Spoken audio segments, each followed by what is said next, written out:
ಬಡ್ದವ್ರಿ? ತಲೆಗೆ ರೀ, ಕಿವಿಗೆ, ಎದಿಗೆ ಎದಿಗೆ ಕಿವಿಗೆ. ಅದೇ ಎಷ್ಟು ಮಕ್ಕಳು ಭೀಮನ್?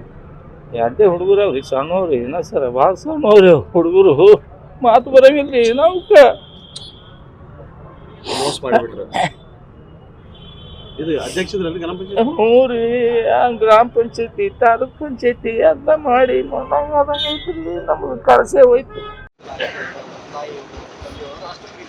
ಹೌದೌದು, ಇದು ಮಾತ್ರ ಇದು ಶತಸಿದ್ಧ, ಇದು ಖರೇನೆ. ಇದು ಇಲ್ಲಪ್ಪ ಅಂತಂದ್ರೆ ಈಗ ಒಂದು 25 ವರ್ಷ ಆಯ್ತು ರೀ ನಾನು ನೋಡೋದಕ್ಕಾಗಿ. ನಾನು ರಾಜಕೀಯ ಒಳಗೆ ಬಂದದ್ದು ಒಂದು 15 ವರ್ಷ ಆಯ್ತು ರೀ. ಈಗ ಅವ್ರು 25 ವರ್ಷ ಇದ್ದು, ಅವ್ರ ಅಪ್ಪವ್ರು ಹಿಡಿದು ಅದೇ ರೀ, ಅವ್ರ ಅಪ್ಪವ್ರು ಹಿಡಿದು ರಾಜಕೀಯ ಇದೆ. ಅವರು ಅಧ್ಯಕ್ಷ ಆದರು, ಜನರಿಗೆ ಬೇಕಾದರೂ ಮಾಡ್ತಾಯಿದ್ರು ಇವೆಲ್ಲ. ಮತ್ತು ಇನ್ನೊಂದು ಹೇಳ್ಬೇಕಪ್ಪ ಅಂತಂದ್ರೆ ನಮ್ಮ ಮೈನಾರಿಟಿ ಮಂದಿಗಳು ಚಲೋನೇ ಇತ್ತು.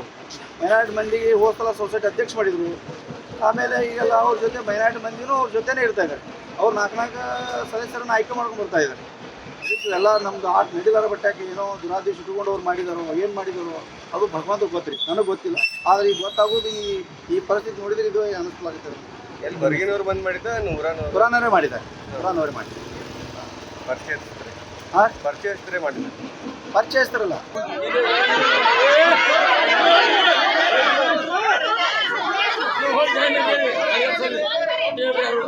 ಅರೆಸ್ಟ್ ಮಾಡಿದ್ರೆ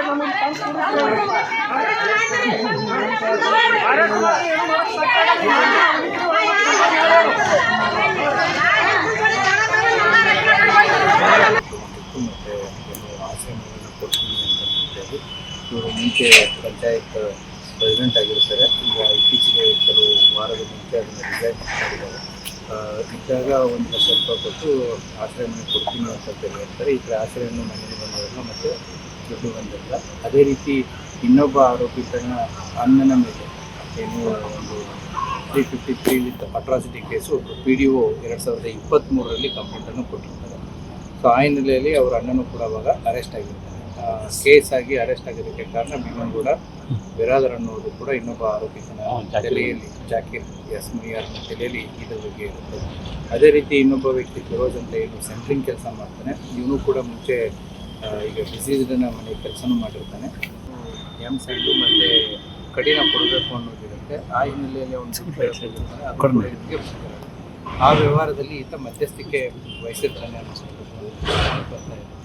ಈ ಹಿನ್ನೆಲೆಯಲ್ಲಿ ಇವರೆಲ್ಲರೂ ಸೇರಿಕೊಂಡು ಏನು ಇವನಿಂದ ನಮಗೆ ತೊಂದರೆ ಆಗ್ತಾ ಇದೆ ಅನ್ನುವಂಥ ಒಂದು ಹಿನ್ನೆಲೆಯಲ್ಲಿ ಕಳೆದ ಸುಮಾರು ದಿನಗಳಿಂದ ಈತನಿಗೆ ಏನಾದರೂ ಮಾಡಬೇಕು ಅಂತಂತೇಳಿ ಇವತ್ತು ಯೋಚನೆ ಮಾಡ್ಕೊಂಡು ಕೂತಿರ್ತಾರೆ. ಇವತ್ತು ಆತ ಹೇರ್ ಕಟ್ ಸಲೂನ್ ಅಂಗಡಿಗೆ ಬೆಳಿಗ್ಗೆ ಸುಮಾರು 8:30 ಪೌಣೆ 9 ಸುಮಾರು ಹೇರ್ ಕಟ್ ಸಲೂನ್ ಅಂಗಡಿಗೆ ಬಂದಾಗ ಅಲ್ಲಿ ಈತ ಬಂದಿರೋದು ಗೊತ್ತಾಗಿ ಇವರು 4 ಜನ ಸೇರಿ ಕಂಟ್ರಿಮೇಡ್ ಪಿಸ್ತೂಲನ್ನು ಯೂಸ್ ಮಾಡಿ ಅವನಿಗೆ ಶೂಟ್ ಮಾಡಿದ್ದಾರೆ. ಈ ಕಂಟ್ರಿಮೇಡ್ ಪಿಸ್ತೂಲ್ ಎಲ್ಲಿಂದ ಬಂತು, ಹೇಗೆ ಬಂತು, ಏನು ಬಂತು, ಮತ್ತು ಯಾವ ರೀತಿ ಇವರು ಪ್ಲ್ಯಾನ್ ಮಾಡಿದರು, ಮತ್ತು ಇನ್ನೂ ಬೇರೆ ಏನಾದರೂ ಕಾರಣಗಳಿದಾವ ಅಥವಾ ಬೇರೆ ಇನ್ನೂ ತನಿಖೆಯ ಆಯಾಮಗಳು ಎಲ್ಲ ಹೆಂಗಸರಲ್ಲಿ ಕೂಡ ಇದನ್ನು ತನಿಖೆಯನ್ನು ಕೈಗೊಂಡು ಈಗಾಗಲೇ ಕಸ್ಟಡಿಯಲ್ಲಿರುವಂಥ ಆರೋಪಿಗಳನ್ನ ವಿಚಾರಣೆಗೆ ಪಡಿಸಿ ಅವ್ರನ್ನ ನ್ಯಾಯಾಂಗ ಬಂಧನಿಗೆ ಒಳಪಡಿಸಲಾಗುತ್ತೆ. ಸರ್, ಇದರಿಂದ ಪೂರ್ತಿ ಮಾಸ್ಟರ್ ಪ್ಲಾನ್ ಜಾಕೀರ್ ಮಣಿಯಾರ್ ಅಂತ ಹೇಳ್ತಾ ಇದ್ದಾರೆ. ಗ್ರಾಮ ಪಂಚಾಯತ್ ಅಧ್ಯಕ್ಷ ಚುನಾವಣೆಗೆ ಮತ್ತೆ ಅಧ್ಯಕ್ಷ ಆಗ್ತೀನಿ ನಾನು ಅಂತ ಹೇಳೋದಕ್ಕೆ ಭೀಮನಗೌಡ ಇದ್ದರೆ ನನಗೆ ಅವಕಾಶ ಸಿಗಲ್ಲ ಅಂತೇಳಿ ಅವರೇ ಮಾಸ್ಟರ್ ಪ್ಲಾನ್ ಮಾಡಿದ್ದಾರೆ ಅಂತ ಒಂದು ಆರೋಪ ಇದೆ.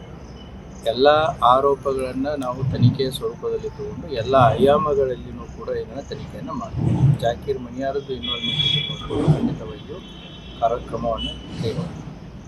ಸರ್, ಇದಕ್ಕೂ ಭೀಮಾತಿರಕ್ಕೂ ಲಿಂಕ್ ಇದೆ, ಅದೇ ಹೇಳ್ತಾ ಇದ್ದಾರೆ. ಈಗ ಪ್ರಾಥಮಿಕ ಮಾಹಿತಿ ಆಧಾರದ ಮೇಲೆ ಈಗೇನು ತಾವು ಕೇಳ್ತಾ ಇರುವಂಥ ಪ್ರಶ್ನೆ, ಭೀಮಾ ಏನು ಇವನು ಒಂದು ಮುಂಚೆನೂ ಕೂಡ ಡಿಸೀಸ್ಡ್ ಇದ್ದಾನೆ, ಮುಂಚೆನೂ ಕೂಡ ಮರ್ಡರ್ ಕೇಸ್ಗಳಲ್ಲಿ ಒಬ್ಬ ಆರೋಪಿ ಇದ್ದಾನೆ.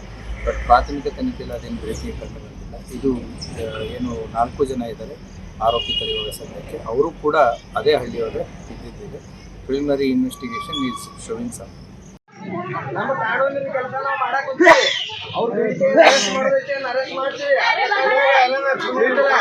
ಕಾನೂನು ನಾನು ನಿಮ್ಗೆ ಹೇಳಾಕೊಡ್ತೀನಿ, ಅರ್ಥ ಮಾಡ್ಕೊಡಿ ಅಂತೇಳಿ. ನೀವು ಒಮ್ಮೆ ಗುಂಪಾಗಿ ಬಂದು ಎಮೋಷನ್ ಕ್ರಿಯೇಟ್ ಮಾಡೋದಾಗ ಆಗ್ತಿಲ್ಲ, ಅರ್ಥ ಮಾಡ್ಕೊರಿ. ಎಲ್ಲ ಸಮಸ್ಯೆ ಆಗಿದ್ಬೇಡ.